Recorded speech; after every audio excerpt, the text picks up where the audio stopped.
কোরবানি না করলে অজীব তরকের ফলে মস্ত বড় গুনাহগার হতে হবে। নাস্তিক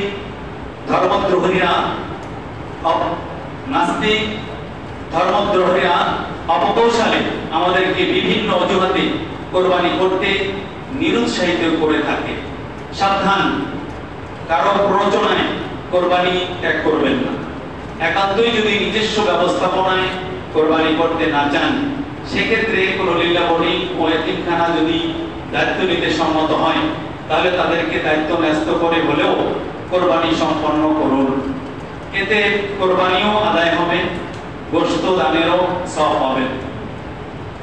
নেসরাবাদ লিল্লাবনি ও এতিমখানার পক্ষ থেকে কোরবানি আদায়ের সহায়ক কয়েকটি ব্যবস্থা গ্রহণ করা হয়েছে। কোরবানি দাতার নাম সহ পশুর মূল্য বা ভাগের ধার্যকৃত টাকা লিল্লাবনি ও এতিমখানায় পৌঁছে দিলে আপনার পক্ষ থেকে অত্র প্রতিষ্ঠান কোরবানি সম্পন্ন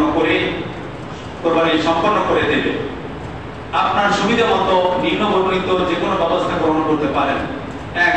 কোরবানির পশু বা পশু ক্রয়ের জন্য টাকা নেসরাবাদে পৌঁছে দিবেন। আপনার পক্ষ থেকে প্রথম দিন সকাল 11টার মধ্যে পশু জবাই করে আপনাকে অবহিত করা হবে। 2. 9,000, 12,000, 16,000 টাকা ভাগ হিসেবে সম্মিলিত কোরবানিতে অংশ নিতে নির্ধারিত টাকা অত্র প্রতিষ্ঠানে পাঠাতে পারেন। আপনি যদি একটা গরু পুরো না দিতে পারেন, তাহলে আপনি বলে আমি 7 ভাগের 1 ভাগ দেব, তাহলে 7 ভাগের 1 ভাগ এরকম 9,000 টাকা হোক, 12,000 টাকা হোক, 16,000 টাকা আপনি 7 ভাগের 1 ভাগ নাম পিতার নাম আপনি দিয়ে, যেমন এখানে একজনের টাকা দিয়েছে, বুঝলেন? দেখেন এই যে এইখানে 9,000 কত? 9,000। এই 9,000 টাকা আমাদের এই শহরেরই তাওহিদ ভাই 9,000 টাকা তিনি কিন্তু নিজে ব্যবস্থাপনা করেন, তারপরেও নিজেও দেবে। তারপরে এখানে এই যে একটা দিতেছে আপনাদের পিছনে, এবং এখানে 5 তলা পর্যন্ত, 2য় তলা থেকে হাজার হাজার হাফেজে কোরআন, হাজার হাজার এতিম ছাত্র, হ্যাঁ, এখানে মাসুম বেগুনা তালেবুল ইলম এরা এখানে খাদ্য গ্রহণ করে।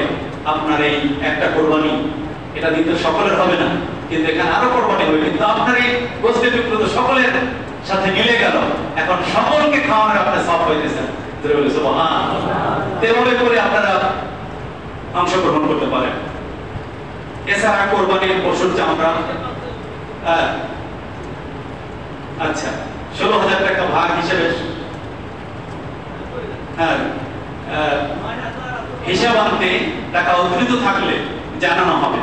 যেমন আপনি দিলেন 16,000 টাকা, কিন্তু গরুটা কিনতে দেখা গেল যে 15,000 টাকায় আমরা কিনেছি, 7 ভাগে পড়ছে 15,000 টাকা। এখন এই অতিরিক্ত যে টাকা রইল, এই অতিরিক্ত টাকা হিসাব আনতে টাকা অতিরিক্ত থাকলে জানানো হবে, যা ফেরত দিতে পারবেন।